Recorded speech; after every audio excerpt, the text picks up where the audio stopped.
우리는 육체를 입고 이 땅에 사는 동안에 육체의 요구를 거절할 수가 없습니다. 그래서 죄도 짓게 되고 그 육체의 본성과 싸우지 않을 수가 없습니다. 그것은 본능이기 때문에 그렇습니다. 하나님께서 우리 육체라는 이 본능 중에 하나를 주신 것이 자녀 사랑하는 마음입니다.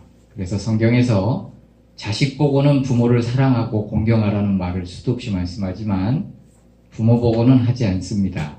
왜냐하면 주님께서 아예 본능으로 심어주셨기 때문에 그렇습니다. 우리의 본능이라는 것, 이 본성이라는 것, 이거 참 무섭습니다. 그래서 육체를 입고 있는 동안에 이 육체의 소욕을 우리가 따라서 살 수밖에 없어요. 그런데 그 육체의 소욕을, 우리의 욕심을 뛰어넘을 수 있는 방법이 무엇일까? 참 쉽지 않습니다.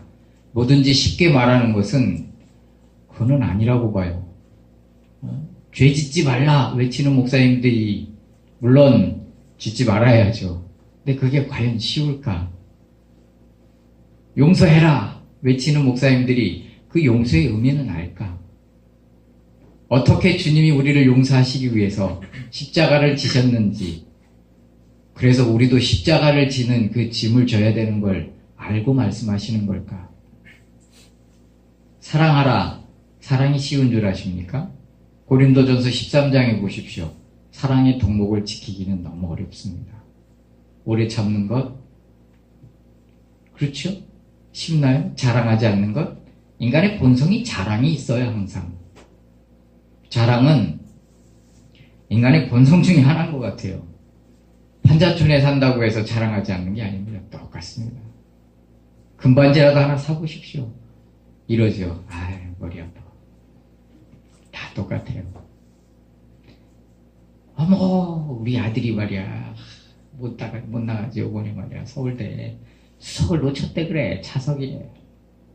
이걸 때려줘 말어. 우리는 이 자랑이라는 것이 참, 임금님기는 당나귀뿐만이 아니고 우리 집에 황금송아지 있다 이거 외치고 싶은 이 굴뚝 같은 마음, 이게 인간의 본성이에요. 근데 주님은 뭐라고 그러세요? 자랑하지 말라잖아요. 그것이 자랑인지 간증인지 구별하기가 참 어렵습니다. 그래서 저희도 이 차를 주셨을 때 조심스럽게 이걸 올려야 되나 말아야 되나 그것까지 그래서 그 정도는 그냥 올렸습니다. 그런데 어떤 면에서 차를 살 수 없는 목사님, 어떤 환경과 여건이 그래서 정말 10년이 넘는 차를 끌고 다니시는 목사님이 그런 걸 볼 때는 부럽다. 어디서 자란 게 이럴 수도 있다는 거죠. 경계선을 찾는다는 게 참 어렵습니다. 여기 오늘 나하만과 여러 가지 인물들을 보면서 오늘 우리가 주제를 나누고자 하는 핵심은 뭐냐면 결론은 다 그거예요. 순종이에요. 출발선은 여기 오늘 각도에서는 다른 각도로 출발을 합니다. 그것은 겸손이에요. 근데 겸손에 나타나는 외형적인 모습이 순종입니다.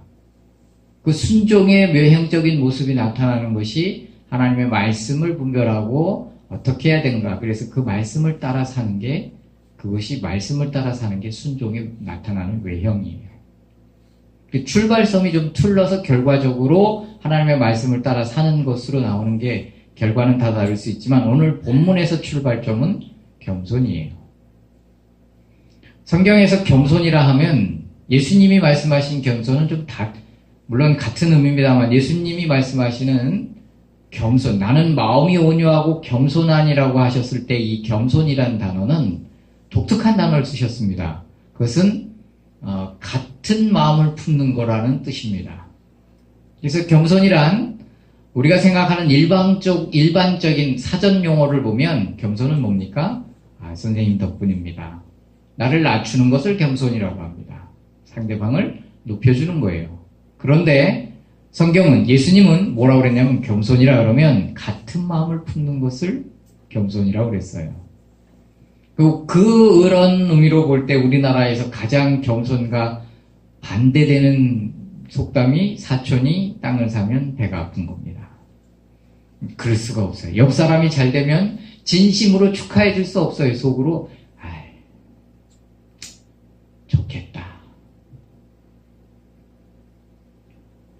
제 여자친구가 생겼대. 축하해. 그러지 않죠. 걔가? 아니, 뭘 봐서? 공부를 잘해, 돈이 있어, 집안이 좋아, 똑똑하기를 해. 걔가? 고대이가 이번에 군대 휴가 나왔는데 여친이랑 어딜 갔다 왔대. 걔가? 여친이 있다고? 혹시 고대이가 들을지도 모르겠네요. 우리는 남이 잘 되면 진정 축하해주기보다 상대를 끌어내리는 게 우리 본성이에요. 오늘 이런 각도로 겸손이란 무엇인가 함께 보도록 합니다. 오늘 이 본문을 설교 본문으로 잡은 주중에 하나의 계기가 있었습니다. 여러분 잘 알듯이 저는 몇 년 동안 재판을 통해서 굉장히 힘든 시간을 보냈고 결국 하나님의 은혜로 다 이겼습니다. 그것도 그냥 이긴 게 아니고 각하로 이겼습니다.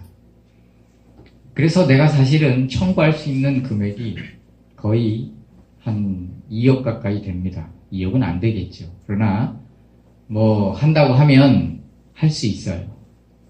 정신적 피해 보상도 해달라고 한다면 실제적인 금액은 한 1억 정도 되겠지만 2억은 좀 무리인가요? 하여튼 어쨌든 그것 때문에 고민을 하고 하나님이 하지 말라 그래서 다 내려놓은 상태입니다. 여러분은 잘 알듯이 상징적인 거지만 저는 돈이 없었기 때문에 변호사를 선임하지 못하고 저 혼자 싸웠습니다. 막판에 고등법원에서 각하로 이겼기 때문에 목사님들 중에 한 분은 그런 말씀을 하시더라고요. 미친 척하고 비싼 변호사 한 5명만 써라. 어차피 이긴다. 변호사비 확 청구해버려라. 그분이 그냥 한 소리였지만 어쨌든 제가 청구할 수 있는 건 재판 기일에 일당은 청구할 수 있답니다. 물론 여러 가지 또 청구를 할 수 있겠죠. 약간의 상징적인 거지만 내가 하나님께 기도하면서 그런 생각을 했어요. 하나님, 내가 재판 일당만이라도 이건 상징적인 거잖아요. 그거 얼마나 받겠어요? 얼마나 제가 속이 상했겠어요? 하나님 그거라도 하겠습니다 했더니 주님이 딱 잘라서 안 된다고 그러시더라고요. 아니 주님이 효성아 안 된다 이러시지는 않아요. 그런 분이 아니시니까. 근데 모를 리가 없죠. 그래서 왔는데 정권이 바뀌고 이제 우리 여러 가지 이제 국세청과 싸울 문제가 이제 나왔습니다. 이제 그거는 거의 저희가 이길 확률이 높고 변호사하고 상의했고 변호사도 목사님 이거는 이렇게 된 거고 그 사람들이 답변을 목사님께서 A를 물어봤는데 인권위하고 국가권익위원회에서는 B를 답해준 거기 때문에 그들이 A라고 답을 착각을 해서 한 겁니다. 그러니까 목사님께서 그거를 내용 증명을 이렇게 하셔가지고 그쪽에서 뭘 답변을 해준 건지 답을 해주시고 원하는 답변을 다시 요청하면 그들은 답변하지 않을 수 없습니다. 그리고 목사님 이거는 확실히 명백한 거기 때문에 목사님이 국세청에 민사소송을 걸기 전에 국세청이 먼저 옵니다. 걱정하지 마십시오. 이렇게까지 대답을 해주더라고요. 그 답을 다 찾았어요. 찾은 상태에서 지금 제가 아직 시작을 안 하고 있는데 조만간 할 겁니다. 그와 함께 하면서 또 뭐가 나왔냐면 전에 그 집에 살던 사람이 월세를 안 낸 게 한 1,800만 원, 2천만 원 가까이 있습니다. 근데 그거는 교회의 명의의 집에서 살던 사람이기 때문에 내가 청구하는 게 아니에요. 왜 하나님께서 교회를 이름을 바꾸지 말라고 했는지 요즘 이해가 돼요. 거기에 관련된 모든 청구는 내가 청구하는 게 아니에요. 큰샘교회라는 공동체가 청구하는 거고 그 공동체의 대표자예요.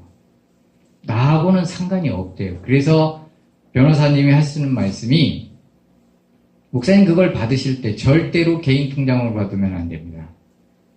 교회 통장으로 받으시고 교회 통장으로 수수하시고 그 다음에 재직회를 거쳐서 사용할 때 사용하시면 됩니다. 회의록을 작성해 놓으시고 회의록에 누구누구 서명을 받으시든지 아니면 그때 음성 녹음이라도 해놔서 동의를 받으신 상태에서 회계 처리를 하시면 회무 처리를 하시면 아무 문제가 없습니다. 그 당시의 인원이 어떤 인원이었든지 지금의 인원의 동의를 받으시면 되고요. 뭐 여러 가지 답을 찾아왔어요. 그래서 1,800만 원 돈이면 그 사람 통장을 압류하든지 죽을 때까지 이거는 그 사람이 벗어날 수가 없어요. 불법을 행한 거기 때문에. 통장을 압류하든지 전셋집을 압류하든지 보증금을 압류하든지 압류를 걸어놓으면 안 갚을 수가 없어요. 그런데 주중에 이 말씀을 묵상하면서 여러 가지 생각을 하게 된 거예요. 순종이란 무엇이냐? 불순종이란 무엇이냐? 불순종은 내 생각이 하나님의 생각보다, 내 생각이 부모의 생각보다, 내 생각이 상사의 생각보다 옳다라고 생각하면 내 생각대로 가는 거예요. 그걸 불순종이라고 하고 그거를 교만이라고 하는 겁니다. 겸손이란 뭐냐? 뒤집어서 내 생각보다 그분의 생각이 옳고 내 생각보다 부모의 생각이 옳고 내 생각보다 상사의 생각이 옳다라고 생각하고 따라가는 거예요. 그 이유는 여러 가지가 있을 수 있습니다. 그동안의 모든 걸 경험해 보니까 내 고집대로 했을 때는 일이 잘 안 풀렸는데 상사의 말을 들어보니까 나중에 보니까 그게 그분 말이 옳았어. 부장은 괜히 된 게 아니구나. 이번에도 결제를 올렸더니 부장님이 이거 이렇게 하지 말고 이렇게 해서 다시 올리세요. 내 생각엔 이해가 안 되지만 항상 그래왔으니까 결제를 고쳐서 갖고 가는 거예요. 하나님과의 관계도 마찬가지예요. 이렇게 해왔더니 하나님이 좋은 것을 항상 좋은 길로, 바른 길로, 이익된 길로 인도하셨기 때문에 우리는 그걸 선택하는 거예요. 먼저 오늘 누가 제일 먼저 등장합니까? 1절에 나아만이 등장합니다. 1절에 나아만은 이게 나아만이 등장하는 곳이 여러 군데 있는데 1절에 나아만은 그의 위대함이, 그의 실력이, 그의 권력이, 그의 재산이, 그의 부가 얼마나 위대한지를 간략히 설명하고 있습니다. 그런데 첫 번째 1절에는 뭐가 나와 있습니까? 하나님이 그로 크게 이기게 하신지라라는 것이 1절에 포함되어 있어요. 5절에 보면 그가 이렇게 갖고 오잖아요. 그리고 6절에 보면 그가 가져오는 게 나옵니다. 은 20달란트와 금 6,000개. 주석을 보니까 그게 금 2달란트랍니다. 은이 10달란트면 은이 달란트 얘기부터 할게요. 우리 하도 들어서 다 알죠? 한 달란트는 금액이 얼마냐면 일반 노동자가 6,000일을 일하는 거랍니다. 한 푼도 안 쓰고. 내가 집에서 그래서 계산을 해봤어요. 그냥 한 달에 120만 원 받는다고 치고 1년이면 12번 120 곱하기 12 곱하기 3,000일을 365로 나눠봤더니 16이 나와요. 그래서 그냥 16으로 계산을 해서 곱하기를 해보니까 1억이 안 되는데 1억 정도 가까이 나오더라고요. 그건 제가 지금 최하로 계산을 더 많이 나와요. 어떤 분은 4억, 5억 계산을 하는 분도 있는데 그냥 나 나름대로 계산해서 여러분한테 설명을 하는 거예요. 어쩌면 그때 임금은 더 쌌으니까 더 잘 수도 있지만 어쨌든 그렇게 계산을 한다면 한 달란트가 1억이에요. 그러면 10달란트는 10억이죠? 문제는 금입니다. 금 한 달란트는 은의 15배랍니다. 그러면 실제적으로 40달란트를 가지고 온 거예요. 어마어마한 재산을 갖고 온 거예요. 그게 그의 부를 나타내는 겁니다. 그가 왜 왕도 그를 존귀히 여기는지를 1절에 나오죠? 그만큼 재산이 있기 때문에 그렇게 하는 거예요. 여러분 그 정도 금액이면 가히 상상을 킬로그램으로 따지면 은이 260kg 정도 되고요. 금이 70kg 정도 돼요. 지금 70kg면 어느 정도입니까? 쌀 한 가마니가 20kg죠? 그러면 보통 금 한 덩어리가 몇 킬로짜리예요, 그게? 10kg인가요? 20kg인가요, 그게? 엄청 무겁게 들던데, 영화에서 보니까. 그래도 그렇게 많지는 않군요. 어쨌든. 그마한 재산을 갖고 있다는 것이 1절에 나오고요. 그리고 권력이 있고 힘이 있다는 걸 말하고 있습니다. 그런데 1절에 단서를 또 붙였죠. 뭘 붙였어요, 마지막에? 그는 문둥병자더라. 이게 놀라운 겁니다. 아무리 모든 걸 갖고 있어도 그는 문둥병자라는 거예요. 문둥병의 특징이 뭐예요? 아픔이 없어요. 그냥 썩어져 떨어져 나가는 거예요. 죄의 본성과 똑같아요. 겉은 갑옷을 입고 있어도 속은 아무 힘이 없는 거예요. 권력과 부가 명예가 있어도 내일 죽을지, 한 달 후에 죽을지, 1년 후에 죽을지, 아무도 모르는 거예요. 정승집에 개가 죽으면 다 문상으로 와도 정작 정승이 죽으면 아무도 안 가는 법입니다. 끝나니까 그 집은. 마찬가지예요. 나아만은 저렇게 아직까지는 위세가 당당하지만 어떻게 될지 풍정등화 앞에 있는 거예요. 그런데 나중에 이제 그 다음에 9절쯤에 가면 또 나아만이 또 등장합니다. 그때의 모습은 이제 그의 본 모습이죠. 저를 보세요.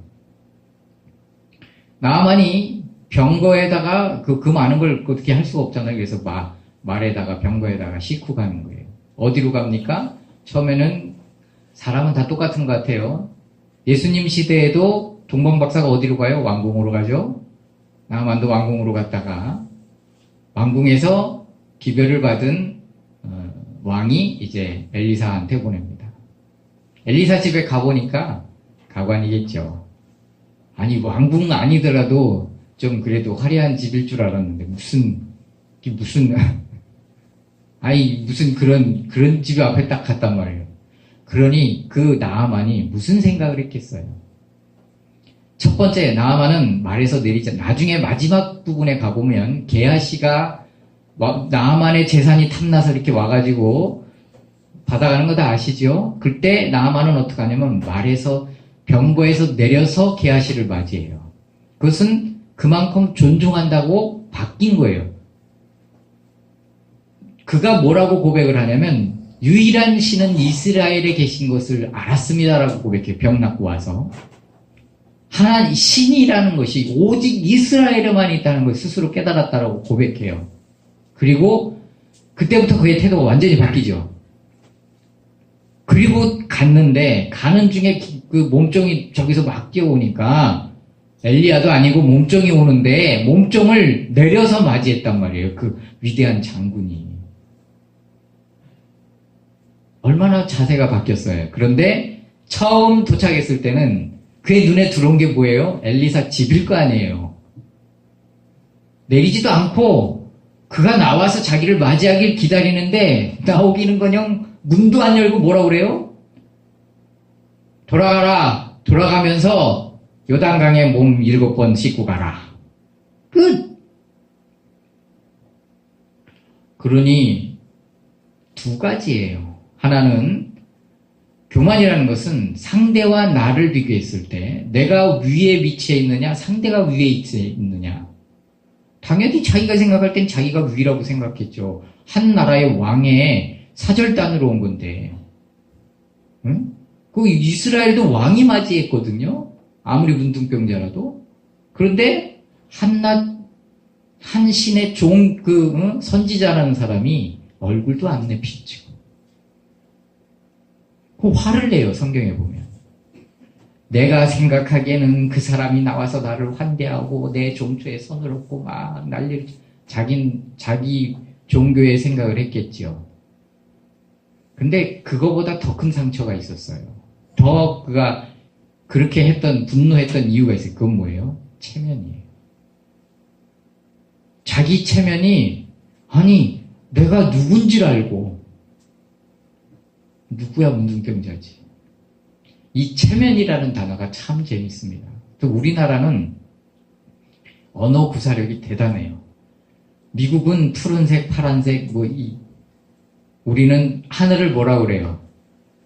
푸르다. 청명하다. 지푸르타. 하여튼 이 푸르틱틱하다. 오늘은 푸르스름하다. 옅은 푸른. 이렇게 푸른색을 갖고도 수도 없이 표현을 합니다.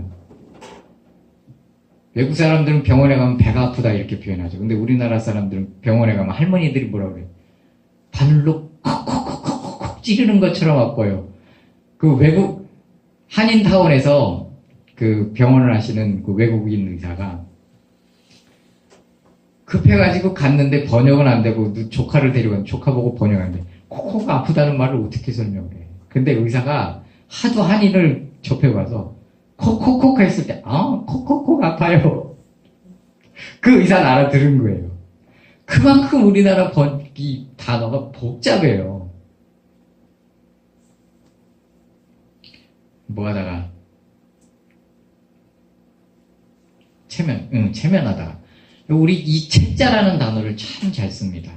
안 그런 채, 있는 채, 없는 채, 부유한 채, 가난한 채, 똑똑한 채, 아는 채, 모르는 채. 이 채. 하나님 앞에서는 이 채자를 쓰면 안 돼요. 그리고 특별히 헌금을 하거나 뭔 사역을 하거나 뭘 할 때 열심히 하는 척, 전부 다 하는 척. 이게 체면이라는 거예요. 체면 유지용은 하나님이 제일 싫어해요. 성경에 예수님 시대에 체면 유지용은 주님이 거들떠도 안 봤어요. 그런데 누구예요? 이 체면 그러면 제가 항상 드리는 인물이 누가 있습니까? 우사. 그렇죠? 법궤를 블레셋에 뺏겼는데 가지고 돌아가야 될 때 다윗이 얼마나 그 법궤를 사모했어요. 근데 우사가 왜 죽었어요? 법궤가 어떻게 왔습니까? 블레셋 사람들은 자기 종교법대로 최고의 예우를 해서 갖고 왔어요. 어떻게 해요? 최고의 멋진 황소를, 암소를 딱 앞에서 끌게 하고 마차로 화려하게 꾸미고 전염병을 돌게 하는 상징인 쥐의 형상으로 금을 7개를, 그 쥐를 7개를 금으로, 순금으로 만들어서 예물로 바쳐 갖고 온 거예요. 그건 하나님 법에 어긋나요. 그런데 주님 왜 받으셨어요? 그 마음을 보신 거예요. 무슨 말인지 이해가 되시죠? 어쨌든, 그러면 여기까지 왔으면 그다음부터는 이스라엘 방법대로 옮겨야 되거든요. 이스라엘 방법은 뭐예요? 레위 족속의 어깨 메고 가야 돼요. 근데 어떻게 했어요? 패션 오브 크라이스트에 보십시오. 제사장 옷이 얼마나 멋집니까? 난 그거 눈에 들어옵니다. 지팡이 딱 들고 옷 딱 입고 폼나게 마차 옆에서 같이 걸어가면 되는 거예요. 뭘 질몸해. 그런데 소들이 타작하려고 저쪽에서 뛰니까 이 소도 뛰어야 되는 줄 알고 뛰었단 말이에요. 그러면 어떻게 돼요? 법궤가 떨어지면 어떻게 해요? 그러니까 법궤를 잡아야죠. 근데 법궤를 잡았다고 죽었어요. 법궤를 잡았다고 죽은 게 아니에요. 그놈의 체면 때문에 뒤지신 거지. 여기 이 나아만도 이 체면, 이 교만, 지금 병 고치러 갔잖아요. 목적이 그거잖아요. 자기가 얼른 신발 벗고 내려가서 선지자를 붙잡아야지. 근데 주님은 섭리가 있고 뜻이 있어서 그를 구원하시기로 작정하셨나 봐요. 그로 깨닫게 하시고 그러니까 하나님이 사람을 다루실 때 그 사람을 정확히 하세요. 얼르고 설러야 될지, 강하게 하셔야 될지, 거절하셔야 될지 잘 아시나 봐요. 어쨌든 주님은 나아만을 아셨고 나아만을 구원하기로 작정하셨나 봐요. 그래서 그가 화내고 돌아가는데 옆에서 뭐라고 얘기해? 아버지요. 굉장히 존중한 굉장히 겸손한 표현이잖아요. 측근이겠죠. 선지자가 무리한 요구를 하셨다면 안 하셨겠습니까? 장군님이 지금 재산을 많이 갖고 오셨지만 전 재산을 갖고 오란다고 한들 안 하시겠습니까? 고쳐 만진다면. 하물며 가다가 요단강에 7번만 문 잠그고 가라는데 믿져야 본전이니까 한번 해보시죠. 생각해보니까 그렇거든요. 2절에는 누가 나와요? 계집종도. 이스라엘 작은 여자아이라고 표현하고 있거든요. 잡혀간. 근데 그 여자아이도 자기 위치를 순리를 따랐단 말이에요. 그게 벗어난 게 아니에요. 요셉처럼 도망쳐 나온 게 아니에요. 거기에서 화내거나 분노하기보다 자기 자리에서 이익을 남겼단 말이에요. 그러다 보니까 주인이 어려우니까 주인에게 이익된 말을 했어요. 그러면 그 이익을 낸 그 결과는 하나님이 나중에 책임지시는 거예요. 어쨌든 이 나아만은 위대했던 인물 중에 하나가 주변 사람들의 얘기를 들을 줄 알았다는 거예요. 생각해보니까 그렇잖아요. 그래도 화가 머리끝까지 나 있어도 믿져야 본전이잖아요. 여기까지 온 헛걸음 할 거면 차라리 그냥 들렸다 가자. 근데 가서 담갔다 나오는데 가면서 여러분 여기서부터 요단강까지는 20리랍니다. 우리는 모르죠. 성경을 연구하고 주석을 보고 이래야 우리는 알잖아요. 그러니까 20리를 가면서 무슨 생각을 했겠어요. 그죠? 많은 생각을 했을 거예요. 그리고 동돌에서 그는 성경에 보면 깨끗이 열심히 정중하게 정성껏 7번 씻었다고 말하고 있어요. 그거는 그의 태도가 바뀌었다는 뜻이고, 어쨌든 7번 만에 나왔을 때 그냥 물만 잠궈도 되는데 완전히 피부가 새롭게 바뀌었어요. 그러니까 이 심리를 다시 돌아간 거예요. 살해하려고. 그는 그 이 심리를 되돌아가면서, 사심리죠. 왔다 갔다 하면서 많은 생각을 했을 거고, 그의 모든 생각의 결론이 그거예요. 유일한 신은 이스라엘밖에 없다. 그리고 가져온 거 모두 내놓고 가려고 했는데 선지자는 어떻게 했어요? 안 받는다. 그냥 가라. 이유는 두 가지입니다. 하나는 받으면 어떻게 돼요? 예물을 드렸기 때문에 고쳐진 거예요. 그들의 사고방식처럼 하나님께 또는 어디에게, 여기는 하나님이죠. 하나님께 이런 예물을 드렸기 때문에 예물과 병 고침을 맞바꾼 거예요. 근데 하나님은 그런 분이 아니시거든요. 아니다. 하나님은 그냥 네가 무엇으로도 할 수 없는 것으로 그냥 내가 준 거다. 거기까지는 몰랐겠죠. 그 돌아갔어요. 가는 중에 누가 등장합니까? 게하시가. 그가 요구한 건 1달란트예요. 은 1달란트. 난 잘 모르지만 그냥 이건 성경에 없는 얘기고 비판해도 되는 내 생각이에요. 자기 주인을 자기의 선지자를 섬기고 이런 데 있어서 1달란트만 있어도 앞으로 반찬 걱정 안 하고, 응? 그럴 거 아니에요. 그런데 나아만도 오자마자 합리적인 얘기를 했거든요. 우리 고향의 강은 얼마나 깨끗한가. 요단강은 흙탕물이거든요. 여기 게하시도 마찬가지고 가론 유다도 마찬가지고 합리적인 사고방식, 합리적인 생각이 당연히 나오죠. 저도 그렇고. 물론 엘리사도 막 얼굴도 안 내밀었지만 왜 그게 아쉽지 않겠어요? 모르지요. 아주 신앙이 아주 특출나게 뛰어난 인물인지는 모르겠습니다만은 아마 그도 앉아서, 응? 나는 처음에는 나만이 무지무지, 응? 이스라엘 사람들을 많이 죽였기 때문에 그래서 얼굴도 안 내비치고, 물론 그것도 있겠죠. 얼마나 고든 사람입니까, 엘리사가. 근데 한편으로는 그 생각도 들어요. 하나님이 받지 말라고 그러니까 그거면 당장에 여러 가지 막을 게 얼마나 많은데. 근데 길이 아니면 가지 말아야 되는 거예요. 그래서 길이 아니니까 안 갔어요.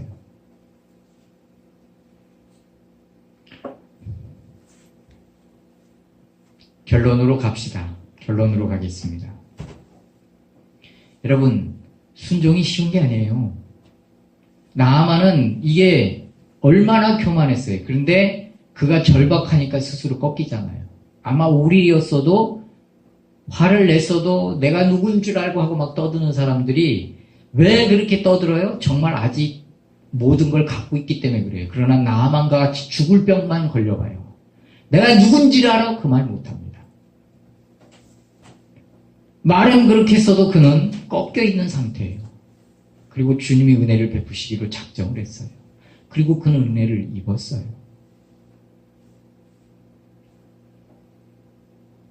우리가 우리의 생각과 우리의 모든 것을 문둥병 걸려서 순종하면 안 되잖아요. 걸리지 않아도 순종할 수 있는 저와 여러분이 되기를 바랍니다.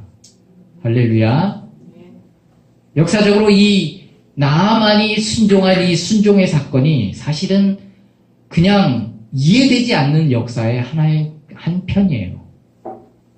신약성경도 이걸 인용하고 있죠. 이스라엘에 수많은 문둥병자가 있었지만 이방인 나아만 외에는 고침을 받은 자가 없다라고 예수님도 그거를 인용하셨어요. 그런데 주님이 왜 그 사건을 그에게 허락하셨을까? 나아만은 살아서는 안 되는 인물이에요. 이스라엘의 어린아이들을 메어 쳤고요. 임신한 여인의 배를 가른 여인이에요. 근데 왜 구하셨을까? 그는 정말 큰 은총을 입었어요. 왜 주님이 그런 일을 하셨을까? 왜 이 엘리야로 하여금 이해할 수 없는 명령을 하시고 그를 고쳐주게 하셨을까? 그가 출발할 때부터 알고 있었다는 거예요. 그가 자기에게로 오지 않고 왕궁으로 갈 것까지 다 알고 있었어요. 그래서 왕궁에 서신을 먼저 보낸 거예요. 도착하자마자 이쪽으로도. 그런 영감을 갖고 있는 그 엘리사가 왜 그 생각을 안 했겠어요? 그런데 그는 순종해서 나아만을 고쳐줘요. 엘리야라고 이 순종이 쉬웠겠는가? 쉽지 않았을 거예요. 돈을 떠나서. 근데 이 결과가 나중에 어떻게 나타납니까? 여러분, 그 다음에는 아람 왕이 나아만이 고쳐진 걸 봤으면 이스라엘은 정말 위대한 나라인가 보다 생각을 해야 되잖아요. 악인은 여전히 악해요. 변하지 않습니다. 아무리 기적을 봐도 안 움직여요. 놀라워. 그게 다예요. 예수님 보고 뭐라고 그랬어요? 네가 하나님이면 내려와 봐라. 내가 믿을게. 내가 늘 하는 말이지만 주님이 잠깐 내려가셔서 그 사람한테 봐. 나 하나님 아들 맞지? 앞으로 믿어 하고 다시 올라가셨어도 그 사람은 안 믿을 사람이에요. 착각하지 마세요. 여러분에게 뭘 보여줘야 여러분이 믿을 것 같아요? 천국과 지옥을 갔다 와야 믿습니까? 부자에게 뭐라고 그랬어요? 지옥에 떨어진 부자에게. 내 동생들 좀 구원해 주십시오. 저 나사로를 보내서. 아니다. 지금 있는 사람들의 말, 선지자의 말도 안 들으면 죽은 자가 살아서 간들 그들은 안 믿는다. 정답! 아람 왕이 여전히 강팍해요. 그러니까 어떻게 해요? 선지자를 죽여야 되는데 왕이 했다고 생각을 한 거예요. 그래서 왕을 모살하려고. 근데 왕을 죽이려 보내면 엘리사가 다 알려주거든요. 언제 적이 어떻게 오고, 언제 어떻게 특공대가 오고, 언제 어떻게 오고. 그러니까 아람 왕이 당연히 오해를 하죠. 자기들 부하 중에 누가 내통자가 있다고. 그러니까 또 뭐라 그래? 아닙니다. 거긴 선지자가 있습니다. 그래, 그러면 그놈부터 없애버리자. 집 조그만한 집에 군대가, 특공대가 천여 명이 왔으니 그 집을 빙빙빙빙빙빙 둘러있는 건 당연하죠. 아침에 일어나 보니 기아씨가 난리 났습니다. 자기가 완전 포위돼 있거든. 그래서 하나님 어쨌든 눈이 멀게 되잖아요. 그리고 그들을 잘 먹여서 보내잖아요. 요 두 사건이 나중에 큰 기적을 일으켜요. 물론 성경에는 없고요. 주석에도 그 내용은 없어요. 그건 저 혼자 생각하고 혼자 결론 내린 거예요. 뭐냐면 아람 왕이 그렇게까지 됐으면 더 이상 공격하면 안 되잖아요. 이스라엘을. 근데 이번에는 어떡합니까? 이제는 안 되겠다. 이젠 총공격이다. 하고 아람의 모든 군대를 다 소집했어요. 그리고 자원을 다 갖고 아예 토성을 쌓고 이제 토성이 뭐냐면 사마리아 성을 들락일 수 없게끔 막아버리는 거예요. 성에다 성 밖에다 성을 또 쌓는 거예요. 이 길목에다가 아예 딱 성 그렇게까지는 안 하고요. 아예 거기는 오가도 못해요. 거길 딱 버티고 있는 거예요. 전군이 와가지고. 몇 달은 버텼겠죠. 그러면 어떻게 됩니까?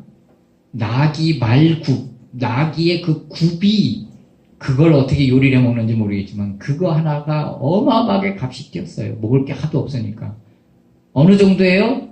왕이 지나가는데 호소합니다. 왕이시여,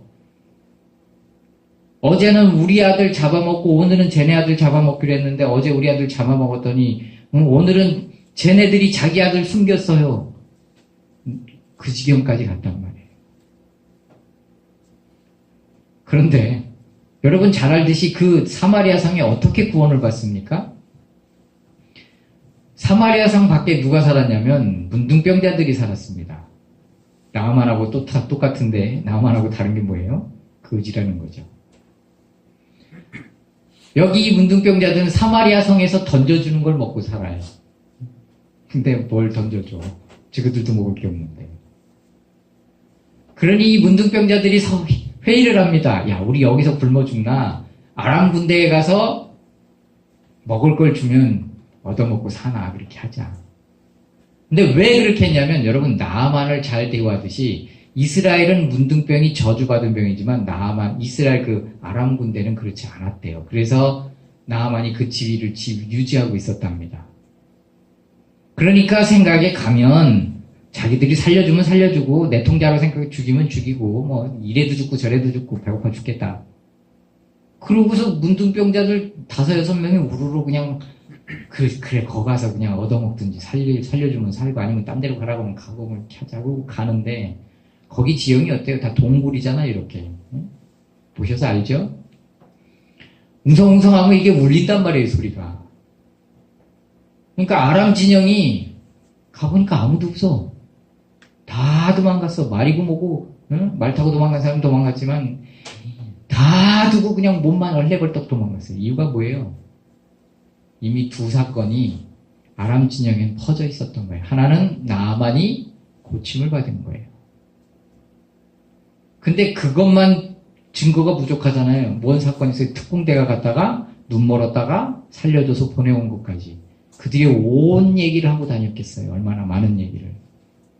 그러니까 아람 진영은 전군이 와 있지만 다들 떨고 있었어요. 이스라엘에는 선지자가 있다. 엘리사라는 선지자가 있다.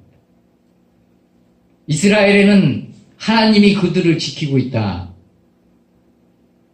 그런데 저쪽에서 웅성웅성 되니까 야 이게 또 뭔 일이냐. 애국 군대를 샀나? 뭐지? 한 명 두 명 도망가기 시작하니까 걸음아 나살려 하고 전군이 다 도망갔어요. 순종은 결과를 볼 수만 있다면 참 쉬워요. 근데 결과를 말해주지 않고 요구를 하시는 게 문제예요. 내 욕심에 1,800만 원이면 그 후 당분간은 편하게 내가 공부도 할 수 있고 여러 가지 할 수 있어요. 하나님이 멈춰 그러면 멈추는 거예요. 저와 여러분이 입장이 바뀌면 아유 왜? 아니 여러분 충분히 그렇게 생각할 거요. 그건 당연히 받아야 될 거고요. 응? 꽁으로 산 거잖아요. 집에서. 그 집이 굉장히 좋은 집입니다. 응? 월세가 한 달에 200만 원짜리 집이에요. 명도소송에서 그 사람이 안 나가서 법원 그 직원들과 함께 문 따고 들어가 봤거든요. 그 집을. 그건 합법이에요. 집행문 갖고 그 집 앞에 딱 붙였는데 그 집 안에 붙였나 하여튼 가서 일단은 확인을 하는 게 딱지 붙이기 전에 다 들어가서 확인하고 집 정말 좋아요. 그거는 당연히 받아도 돼요. 그런데 우리는 정말 주님께 순종할 수 있겠는가? 자기 문제는 자기만 알아요. 어떤 사람은 이스라엘을 떠나지 말아야 되는데 주님이 떠나라고 하셨어요. 또 어떤 사람은 하지 말아야 될 것을 하라고 하시기도 하고요. 그건 개인이 제일 잘 압니다. 저를 보세요. 늘 똑같은 얘기를 했다고 마음에 부담을 갖지 말고 재미없다고 하지 말고 순종의 결과는 정말 엄청나고 놀라워요. 현실에 보이는 세상의 것을 선택할 것인가? 현실에 보이지 않는 하나님의 것을 선택할 것인가? 아마 엘리사가 아무리 직관이 뛰어나고 영성이 뛰어나다고 해도 나아만 사건이 나중에 어떤 결과를 가져올 것까지는 몰랐을 거예요. 그런데 그는 그 결과를 나중에 알았을 거예요. 어마어마한 사건이 사마리아 성이 다 굶어 죽게 생겼는데 하나님이 아람에 있는 모든 군수물자를 식량이니 뭐니 다 그 앞에다 갖다 놓으셨잖아요. 싸우지도 않고 그들은 전리품을 얻었어요. 그것은 합당하고 정당한 거예요. 왜 이스라엘의 계집아이가 노예로 됐어요? 싸움에서 졌고 빼앗겼기 때문에. 그건 노예가 된 거예요. 정당하게 끝난 거예요. 반대로 그들이 다 갖고 왔어요. 싸우려고 정당하게 뺏은 거예요. 칼 한 번 안 들고. 그건 약탈한 게 아니에요. 하나님이 하시는 일은 놀라워요. 여러분, 난 저와 여러분이 어떤 문제 앞에 서 있는지 몰라요. 그러나 이 땅의 것을 바라본다면 그걸 해야죠. 나만이 가져온 거 받아야죠. 그러면 이스라엘의 구원은 없고 사마리아 성은 나중에 다 굶어 죽었을 거예요. 그 안에 자기도 포함됐을 거예요. 그러나 나중에 그 40달란트 정도 되는 그 재산을 포기함으로써 이스라엘 전체를 구원하는, 자기에겐 못 떨어지는 거 하나도 없겠죠.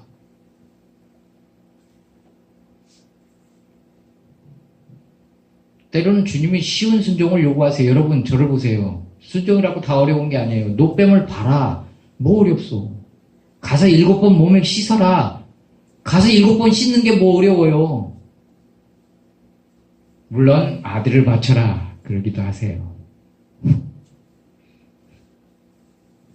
아들들 긴장 타세요.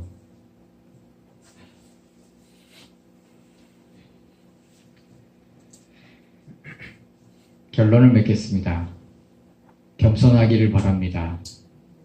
하나님보다 겸손하시기를 바랍니다. 할렐루야. 체면을 버릴 줄 아시기를 바랍니다.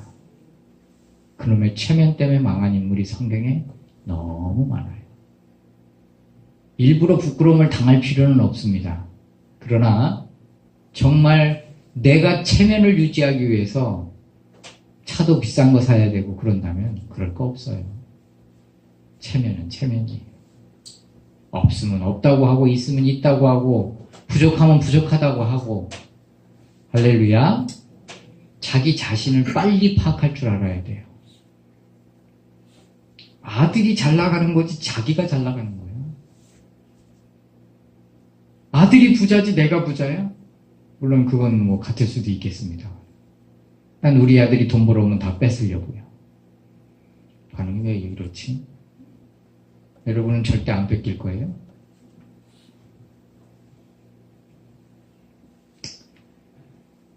어찌 지금 은이나 금이나 예물을 받을 때냐?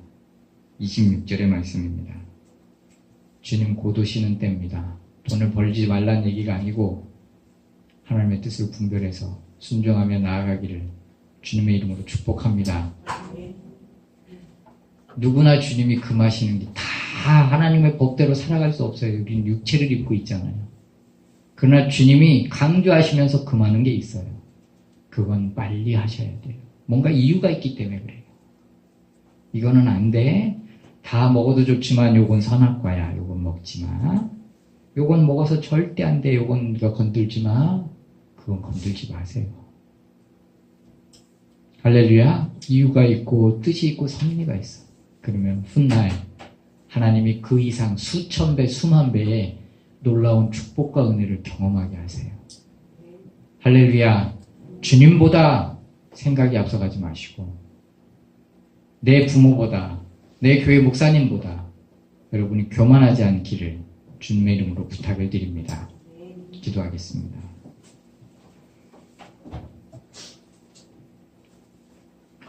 주님, 탐심을 버리게 하시고 욕심을 버리게 하시고 교만을 버리게 하여 주옵소서. 순종하고 결단하고 주님을 믿고 신뢰하며 하나님을 바라보며 나아가도록 인도하여 주옵소서. 예수님의 이름으로 기도드렸습니다.